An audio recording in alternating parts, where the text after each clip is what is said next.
Next, 4 urban explorers venture back in time to uncover the lost ruins of Buffalo, New York.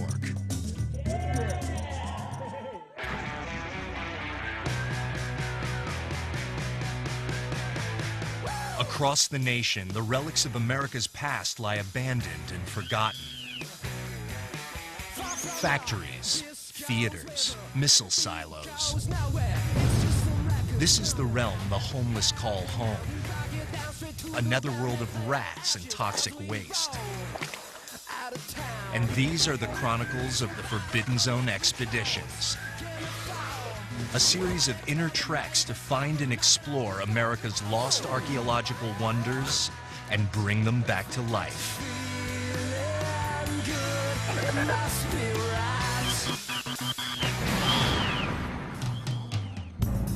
This week's chosen city is the birthplace of hot wings, a home where buffalo never really roamed at all.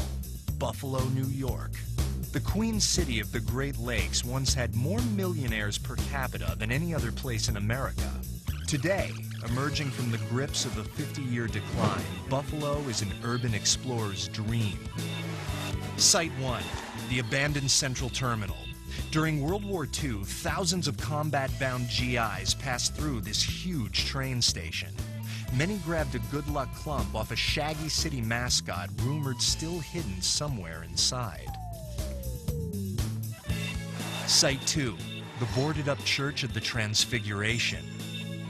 Are its precious church bells still hanging in the tower? If our urban explorers can find them, it might help save this historic church from the wrecking ball. Site 3, Concrete Central, the biggest of Buffalo's abandoned grain elevators, where the team will find out just what breakfast cereal and teenage lust have in common. For the urban exploration team, Buffalo's time capsules conceal priceless artifacts, each with a story to reveal. This week's urban explorers are Bryce Tupper, structural engineer; Steve Duncan, urban historian; and world-class climbers Brittany Griffith and Timmy O'Neill.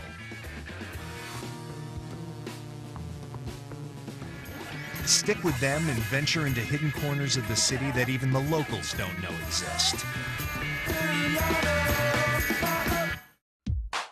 Here we are on top of the Buffalo Memorial Auditorium, former home of the Buffalo Sabres.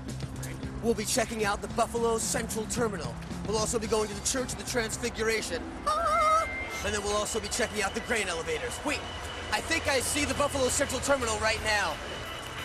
Let's get on the ropes, kids. Stevie, you getting ready over there? Yep. Checking me? I'm gonna check you before I go on. Yeah, price is good. Exploring Buffalo, or any city, often calls for buildering, the urban sport of scaling tall buildings.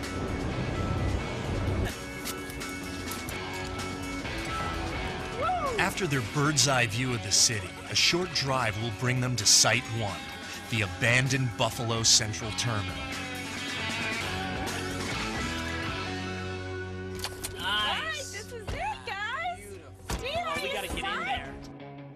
It's been shut down for over 25 years, but the Central Terminal still dominates Buffalo's skyline, a testament to the glorious construction it was. I'm a professional. The architects of the Buffalo Central Terminal use an Art Deco style, which was pretty common in the 20s and 30s. You can tell in the building by the vertical protrusions and depressions. Actually, inside is supposed to be a whole lot more adventurous in terms of the style of architecture they use, so I'm really looking forward to getting inside of the structure. When it opened in June of 1929, the Buffalo Central Terminal was no doubt one of the country's grandest railway stations. Its architects had designed it for a booming industrial city that needed to accommodate 200 passenger trains a day. Among its state-of-the-art features was a baggage subway, underground ramps that connected to the 14 passenger tracks. In World War II, the passengers included thousands of US GIs on their way to battle Nazi troops. These war-bound soldiers would pass by a giant stuffed bison on display in the concourse. and the buffalo bison quickly became a good luck token to soldiers leaving for combat. Rumor has it that this shaggy beast still roams the terminal today. We're right over here by the, Look at the size of that the thing. passenger concourse, right? Really? So which way are we gonna go? That's Curtis Street. The team splits up to cover more ground. Platform. So we need to get to the tunnels. Steve and Timmy will look for those abandoned baggage ramps that locals say hide an underground chop shop for stolen cars. Main terminal where the baggage was. How is it up there? Really rusty. Bryce and Brittany will hunt for the buffalo bison. That means their first challenge is finding a way into the concourse. Rope. Got it. Ooh, I like to watch you struggle. Let's go, Britt. All right. This place is huge.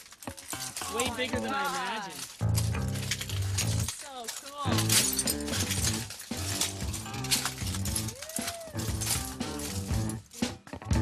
There's no question that terminals like this were the structures of the day. Wow. It was all made possible by the advances in steel technology in the late 19th and early 20th century.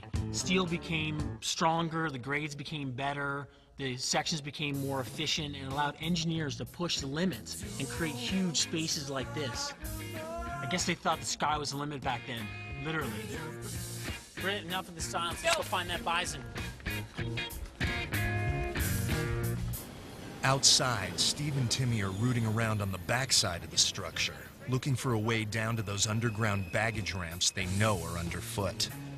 This place was built in 1929. They had a separate way for passengers to get across to the trains and for baggage. The passenger concourse was blasted apart in the 80s so they could run freight trains through here. But the baggage tunnels, which went underneath the track level and then back up to the platform, should still be intact, and they haven't been touched in the past 30 years since this place was shut down. So I'm hoping we can get over to the passenger platforms that way. Oh, this looks promising, Steve. If the rumors are true, we might find some stolen vehicles down here too. Who knows, we might run across my 81 Vega. Oh. Perfect. Bingo! Ever since they were abandoned, these long-forgotten tunnels have served as an ideal haven for less than legal activities. It should make for an interesting exploration. What would this have been? I don't see any railroad tracks. Steve and Timmy have accomplished part one of their objective, finding these subterranean ramps. But now they have to figure out how these passages connect to the main terminal building, which, from the wet looks of things, promises to be a sloshy affair. Oh, no. Water! Rain and melted snow naturally flow down into these tunnels, but the drainage system stopped working long ago. So Steve and Timmy face a trek through scum-covered, frigid water. You know, water, and I'm not so psyched on the water because I love kayaking, I love water, I love surfing, but to get my shoes wet, to get my clothing wet, you know, doing this exploration through this murky, kind of scummy water, not so nice. Yeah. So these tunnels were designed to deliver the baggage back and forth? Yeah, they had these little electric carts that would carry the baggage from the main building we saw over to the train. And they'd come up along this tunnel and then out to the train through something like this, yeah. Steve's right.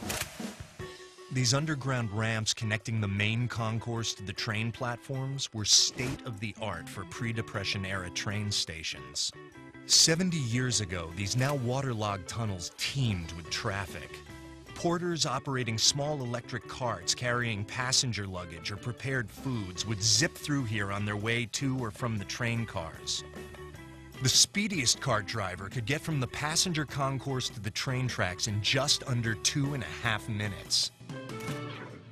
Up next on Urban Explorers, Steve and Timmy push deeper into the tunnels and discover criminal evidence left behind by some of Buffalo's less savory residents. I think I know what this is, dude. While up top, Brittany and Bryce have a beastly encounter.